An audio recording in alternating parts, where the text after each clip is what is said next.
Good afternoon, my music festival violin friends. This is Mrs. Durham. First, I just want to say how proud I am of everybody. Everybody has been working so hard, and I just cannot say enough how proud I am of you guys. So just keep working, practicing, everything we're going over. Okay. And I cannot wait for the day of the festival. You guys are going to do absolutely amazing. So today, what I'm going to be doing is I'm going to be creating a video for you step by step of how I want you to be practicing at home. And I actually still do these steps when I'm at home to practice. So we've been talking about rhythm a lot, right? And the importance of it, because even with Mrs. D of playing for so many years, sometimes stuff happens and sometimes I make a mistake. But one of the big things that I really try not to make mistakes on is rhythm, because if all the different parts make a mistake, then as we have seen in rehearsal, we're not going to be able to play together. You're going to hear those mess ups. So I'm going to be sharing my screen in just a little bit. So the first step I want you to be doing when you're at home is clapping the rhythm to make sure that we have that. So I'm going to go ahead and share my screen, and I am going to be starting with violin one, and then I'm going to be going over to violin two and violin three.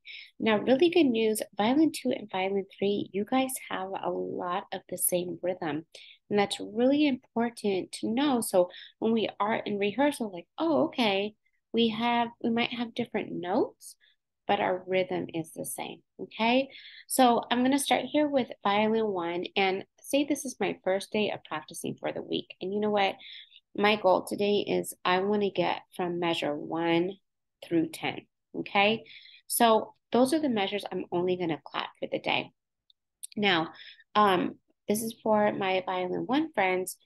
This is why I've been pushing to have 1 through 15 at 100%, because that part is going to repeat a lot. So if we can do it the first time, we can do it again. And that way it doesn't seem so overwhelming. And I still do this when I'm practicing. Okay.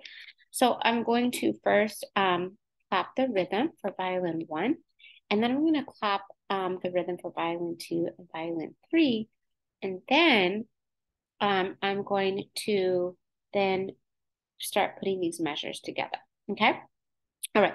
So violin one, my goal for the day is I am going to be practicing and clapping my measures 1 through 10. Okay. So it's going to be like this. And I'm going to actually tap on the table, and I'm going to use the mouse so you guys can hear each note. Okay. So it'd be 1, 2, 3, 4, 1, 2, 3, 4, 1, 2, 3, 4, 1, 2, 3, 4, 1, 2, 3, 4. Next line, 1, 2, 3, 4, 1, 2, and 3, 4. 1, 2, 3, 4. 1, 2, 3, 4. 1, 2, 3, 4. Okay. So one thing I want to point out before I go to violin two and violin three, I've been noticing this has been the big area where I'm like, all right, I'm ready to go on to the next note. And so instead of holding this for 2 beats, we're holding it for 1. So really important you're practicing that. Okay. All right. So I'm going to just be showing violin two, because violin two and violin three have the same rhythm. So my goal for violin two and violin three, for example, be like, you know what? I'm going to practice from measure 1 through 15. And violin two and violin three, we can see we have a big chunk of resting, right? And we've been talking about this in rehearsal. So, do we need to count our rest? And we've all agreed, yes, we absolutely do, right? Because if we don't, we're kind of just taking a guess, and then we're not going to come in correctly. Okay.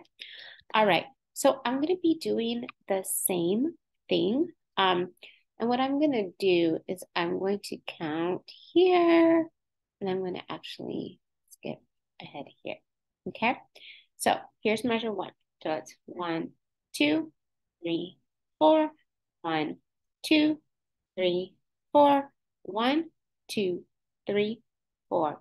1, 2, 3, 4. Now before I go to 13, when I'm counting in rehearsal, I'm doing this.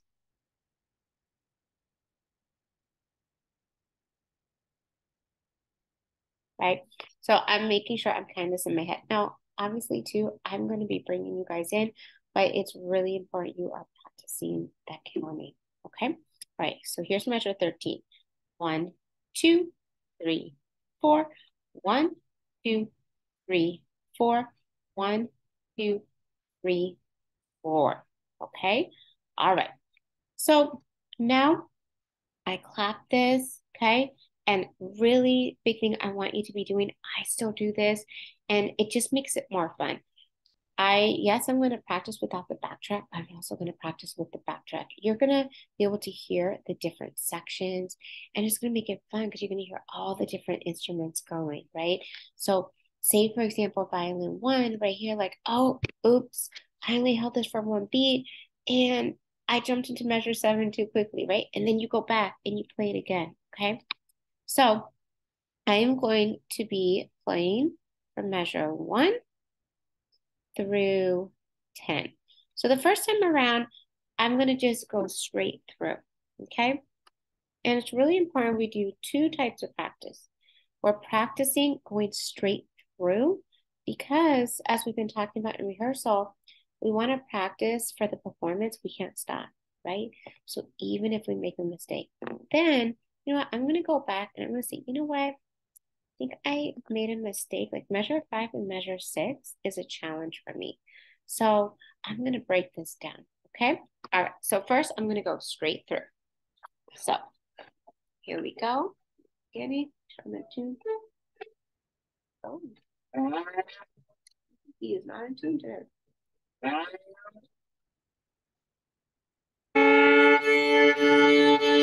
So example of what I've been saying with the weather, right? So this happened.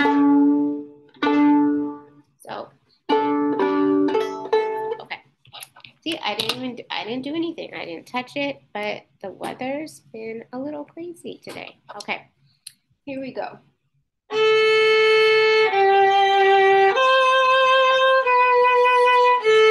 2, 3, 4. 1, 2, measure 5.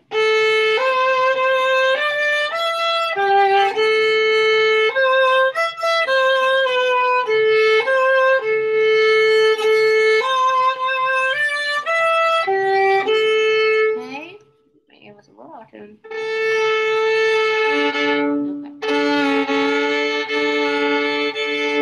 Okay, so say for example, you know what? I made a mistake at measure 6. So I'm going to break that measure down. So I'm actually going to just play that first note, okay? And I know this is new for some of us. We just started to put that 4th finger down.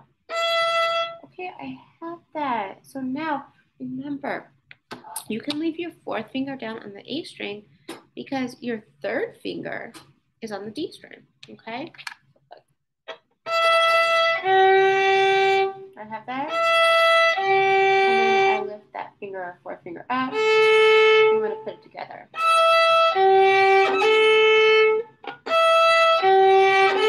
Right? So I'm going to be doing that 5 times in a row. That's my goal. Okay? So again, the more we practice, the easier it's going to be. It's going to be in our fingers. Okay. So now I am going to play the violin 2 and violin 3 part just to measure 15. Okay. All right. Here we go.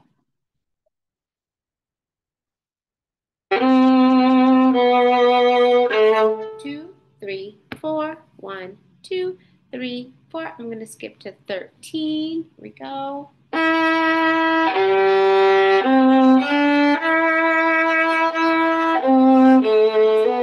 Okay, so I'm noticing, oh my goodness, we have a slur. So when we're connecting those 2 notes together, I need to practice this. So I'm going to be focusing on 14. Okay, so I'm going to go. Okay, so now I'm going to do. I want to do it again. Okay, I have that. Third note.